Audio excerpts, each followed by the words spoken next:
जरूरत है।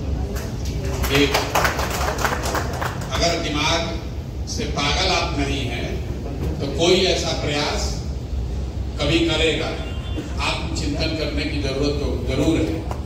दूसरी बात, बिल्कुल मैं उसको पॉजिटिवली ले रहा हूं, आप ये ना समझें कि हमें बात बुरी लगी।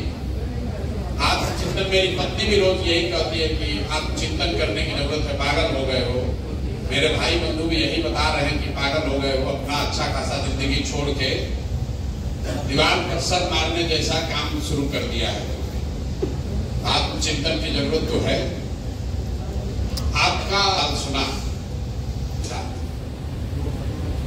अभी भाई साहब ने कहा कि जिन लोगों के पास मोबाइल है उनको तो पूरी समझ है, वो ज्यादातर लोग आपको पसंद करते हैं। ये बताइए कि जो अंतिम पीढ़ी पर, अंतिम सीढ़ी पर लोग हैं जिनके पास मोबाइल नहीं है, खेत में काम कर रहा है, उसको कैसे सुधारें, उसको कैसे बताएं? क्योंकि जब तक वो नहीं समझेगा तब तक आप जीत नहीं सकते। ऐसी इनकी पीड़ा है या चिंता है। मेरे भाई, 5 करोड़ लोग बिहार में इंटरनेट पर उपलब्ध है। आप अंतिम की चिंता छोड़ दीजिए।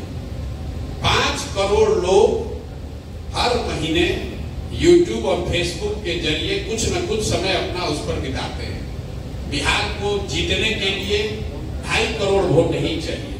और यहाँ लेकिन दुख की बात देखिए, या चैलेंज कर लीजिए, दुख तो क्या ही होगा, यहाँ पर बैठा हुआ तो हर आदमी मोबाइल से जुड़ा हुआ है।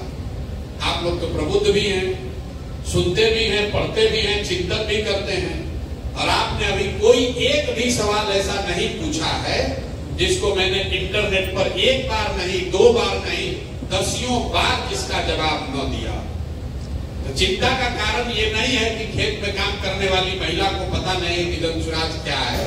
चिंता का कारण ये है कि जो मुजफ्फरपुर में पढ़ा लिखा व्यक्ति है, दिन में 4 घंटा इंटरनेट देख रहा है, जनसुराज के बारे में जान रहा है, उसको भी वही सवाल पूछना है जो आज से 2 साल पहले उस किसी व्यक्ति ने पूछा होगा जिसको जनसुराज के बारे में पता नहीं है। कुछ लोग ऐसे बता रहे हैं, आप पर भरोसा क्यों करें, कैसे आप सुधारिएगा? मेरे भाई, आप तो ऐसे बात कर रहे हैं जैसे आपके पास कितना विकल्प है। विकल्प न होने का रोना रोने वाला समाज खड़ा होकर कह रहा है कि ये नए विकल्प पर हम भरोसा क्यों करें? भाई मत करो, बिल्कुल मत करो। आप तो बढ़िया आपका जिंदगी चल रहा है, आप काहे किसी नए विकल्प की तलाश में? आप एक्सपायरी दवा खाकर खुश हैं तो नया दवा का ट्रायल करने का क्या जरूरत है? प्रोफेसर साहब खड़े हुए, अच्छी बात इन्होंने कही, हम अपना गुलामी क्यों दे दें आपको? हम अपना वोट देकर व्यवस्था क्यों बदलने हम तो आए हैं, हम आपको देने क्यों आए? ठीक बात है भाई। अभी तक जिसको वोट दिए हैं उसमें आपका कितना अधिकार है वो बता देना भाई, हम उसको समझ लेंगे। यहाँ पर बैठे हुए जितने लोग हैं, 2/3 से ज्यादा लोग बिना व्यक्तिगत राय पूछे हुए हम कह सकते हैं कि आपने एनडीए को, भाजपा को वोट दिया होगा। साथ में आप ये भी कह रहे हैं कि आपकी दुर्दशा कितनी है और कितने बार से एनडीए को वोट दे रहे हैं ये भी आपको मालूम है। तो भाई, आप इतने ही बड़े प्रबुद्ध हैं, इतने समझदार हैं, तो आपकी इतनी दुर्दशा है तो एनडीए छोड़कर कोई दूसरा विकल्प बना लेते हैं। कहते हैं भैया हमारा तो कुछ है ही नहीं, क्या करें, विकल्प नहीं है, लालू को तो दे नहीं सकते हैं, तो फिर वही किसे पीटे को वोट दे रहे हैं। तो जितने लोग ये कह रहे हैं प्रबुद्ध लोग कि हमारे पास तो विकल्प नहीं है, आप जरा बताइए कि ईवीएम पर नोटा बटन है कि नहीं है?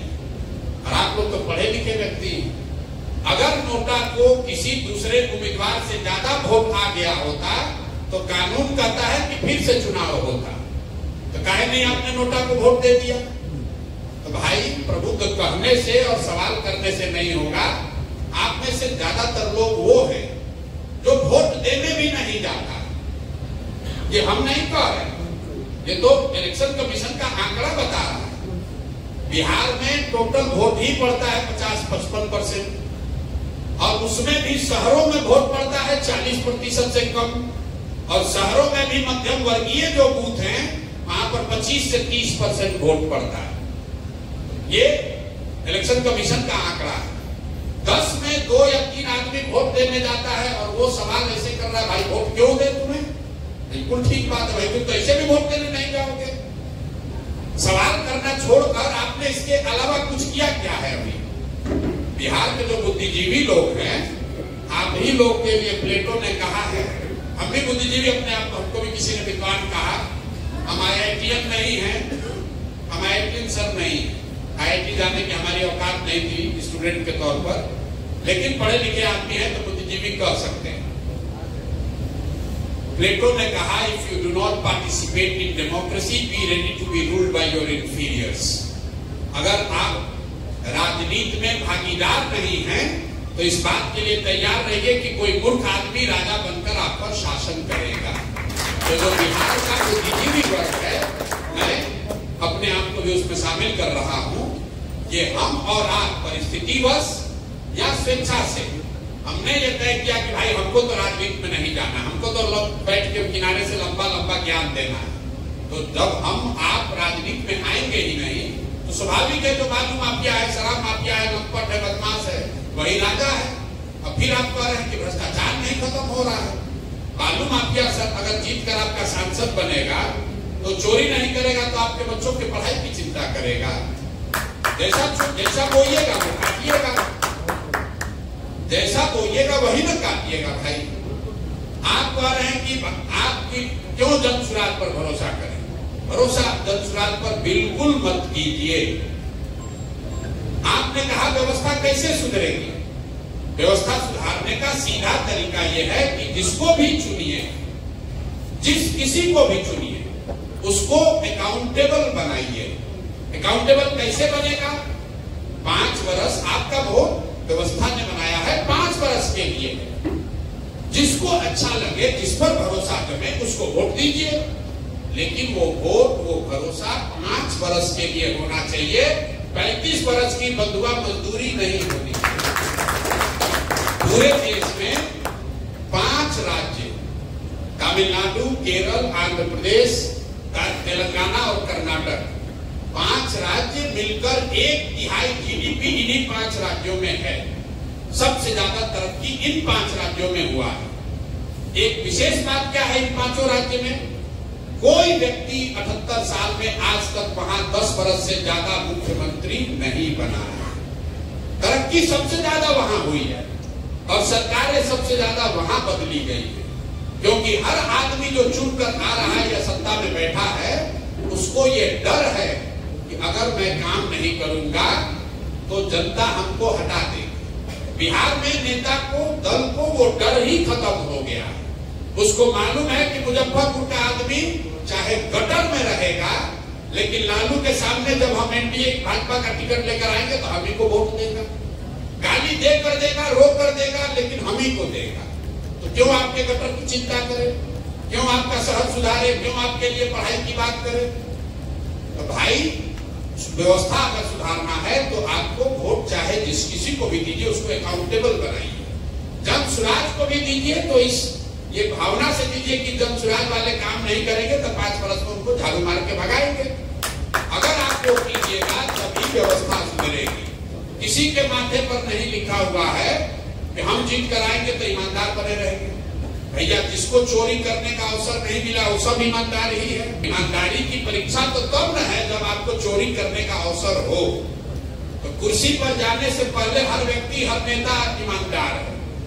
जब लक्ष्मी की गर्मी इतनी होती है कि कुर्सी पर बैठे कि सारा सिद्धांत गया तेल ले, तो जन सुराज हो या कोई दूसरा दल हो, जब तक आप समाज में ये व्यवस्था नहीं बनाएंगे कि काम नहीं करोगे तो तुम्हें वोट नहीं देंगे। अभी आप प्रबुद्ध कर रहे, काम नहीं किया, कल वोट होगा तो आपको लगेगा हमारा जाते का है, भूमिहार है, कुशवाहा है, पंडित है, वोटवा तो इसी को देंगे।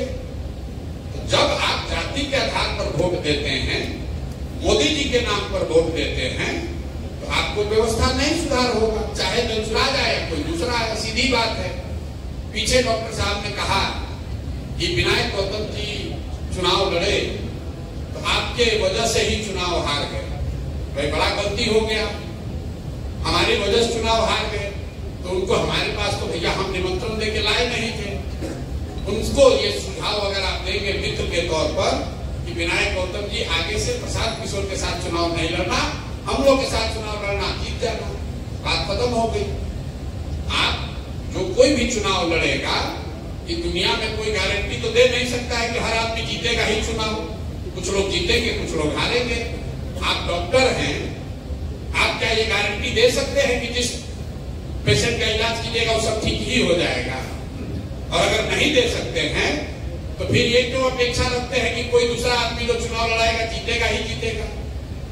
और अगर विनायक जी को, आपको या किसी को ऐसा लगता है कि दंशराज से जुड़ने से उसका नुकसान हो गया, आपको कोई जबरदस्ती बांध के थोड़ी ना लेके आया, आप तो खुद ही से आए होंगे, खुद ही से तो आए होंगे। और आए हैं तो इतना दिल रखिए कि आप जीत भी सकते हैं, हार भी सकते हैं। हम बिहार में खुद आए, दंशराज हार जाए, उसके बाद हम बिहार के लोगों को गाली देने लगे तो हमसे बड़ा मूर्ख कोई नहीं है। भाई बिहार के लोगों ने हमको, सुप्रीम कोर्ट ने थोड़ी ना कहा है कि आपको बिहार में जाना है। हमने स्वयं से तय किया है कि हमारी जिम्मेवारी है।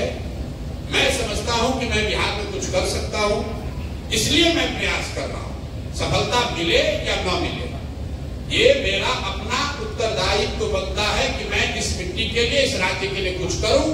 इसलिए कर रहा हूं, इसलिए नहीं कर रहा हूं आपको एमएलए बनना है, एमएलए मंत्री नहीं बनना है। वो जितना बनकर नाम, पैसा, शोहरत कमाया जा सकता है, उससे बहुत ज्यादा नाम, शोहरत, पैसा भगवान ने दिया। लेकिन सिर्फ इसलिए ये प्रयास कर रहे हैं कि इसी मिट्टी में जन्म हुआ है। समझते हैं कि कुछ इस मिट्टी के लिए हमारा भी, हम पर भी कर्ज है। और उससे बढ़कर आप ये समझिए, प्रयास हम करें या आप करें, प्रयास आज हो या 10 वर्ष के बाद हो, करना तो किसी न किसी बिहार के आदमी को ही पड़ेगा। कोई तमिलनाडु से आकर बिहार, मुजफ्फरपुर, पटना, मधुबनी नहीं सुधारने वाला है।